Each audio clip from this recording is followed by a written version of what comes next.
Good evening.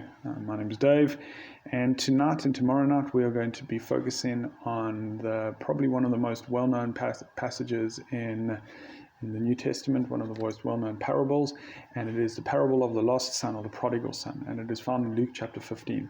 Tonight we're going to be focusing just on the first son, and then tomorrow night we'll focus on the second section, that with the second son. I say that we'll focus on the sons, but the actual focus is the father in the midst of all of this. When it comes to parables, it's important for us to know that a parable was a fictional story with a meaning.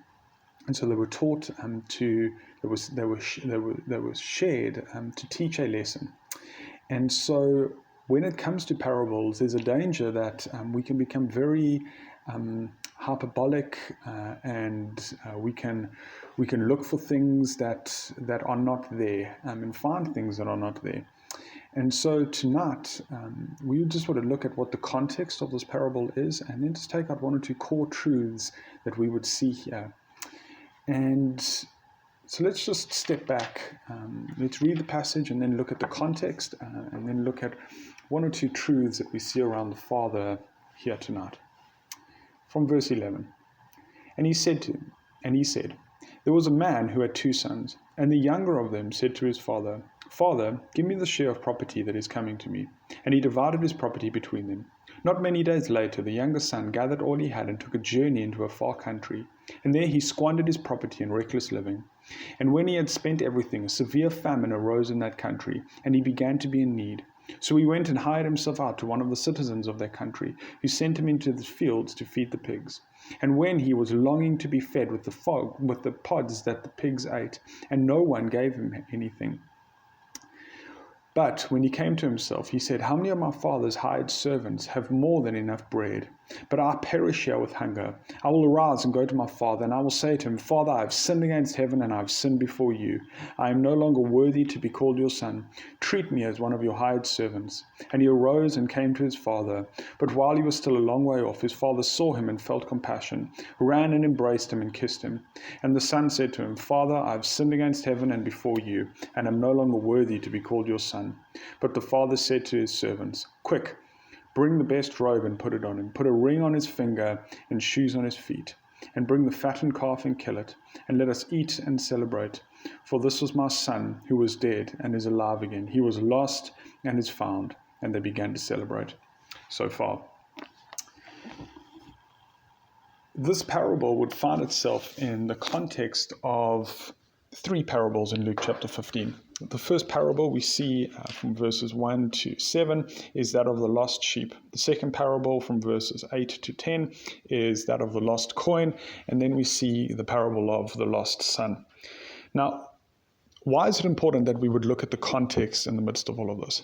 Because all 3 of these parables would teach that there was something lost. In the first case, it was 1 out of 100 sheep went missing. The second case, it was 1 coin that went missing in the lady's house. And in this case, it was 1 son of 2, or at least of 2.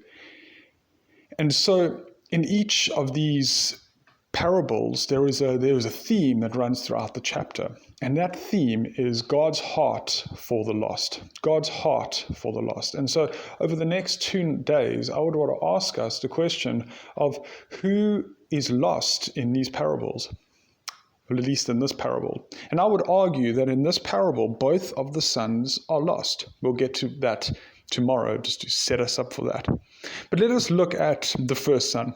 The first son sees that his father is a wealthy man, and he knows that he would have had a share of the inheritance. And so he goes to him and he says, Give me my share of the inheritance. Now, in culture, this was an absolutely abominative thing to do. It was a terrible thing to do. It was saying to your father, I want your things and I no longer care about you. I would rather have you dead so that I could have my share of the inheritance. You are of more value, your stuff is of more value to me than you are. This was a slap to the face. This was a disastrous moment for the father. But the father, in grace, gives the son what he asks for. And so the son takes all he has and goes and squanders it. And we know the story. He wastes his money in frivolous living, and we don't know the time space. It's a parable, but he finds himself in the pigsty, longing to eat what the pigs ate. And for a Jewish boy, this was the lowest of the low, feeding pigs and eating pig food. But he comes lowest of lows, and isn't it so great that the Lord would often use our low points to bring us to our senses, that the Lord would use those moments in our lives when we are in lack, when we are in total need, to see the truth of his grace.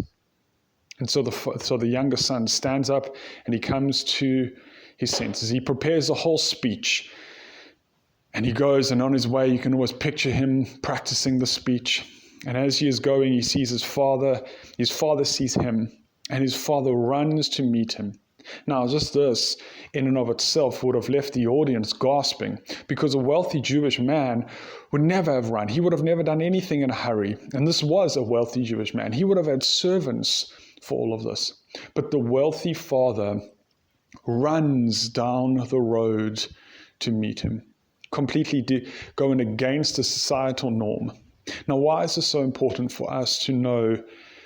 Because every single one of us is like the youngest son. Every single one of us has said to God the Father, I want your stuff more than I want you. And isn't it the grace of the Father to meet us where we are? He doesn't call us to fall at his knees and beg him. He doesn't call us to come and do all of these things to earn our forgiveness. But Christ came, stepped down into our earth, into the world, died on a cross for sin that was ours, and met us in our sin, met us where we are as sinners, and so bought our salvation. And God always meets sinners where they are. He doesn't excuse sin, absolutely not, but he meets sinners where they are. Praise the Lord for that. And so the Father meets him. He doesn't let him finish his well-prepared speech that he had to present. And then what does he do? He says to the servants, put the ring on his finger, put the robes on his back, and kill the fattened calf. Now, just two quick things here. Firstly, we notice that the rings and the robes are put on him. Why is this important? Because the ring would have been a seal of the family that he would have worn. It would have been a family signet ring. And the robes would have shown wealth. And so he doesn't come back even after his sin as a servant, as a slave, but he comes back as a son. You see, often what happens is when we have fallen into sin, when we have turned our back on the Father, sin would call us to change our identity, that we wouldn't see ourselves as sons, as daughters anymore of the Lord Most High, but we would see ourselves as defined by our sin. But God gives us back our identity in him when we are saved in grace. When we come and we receive his forgiveness, he gives us back our identity, that we are no longer marked by sin, but we are marked by forgiveness. But notice this too, that something dies, that the animal dies. Why is this important?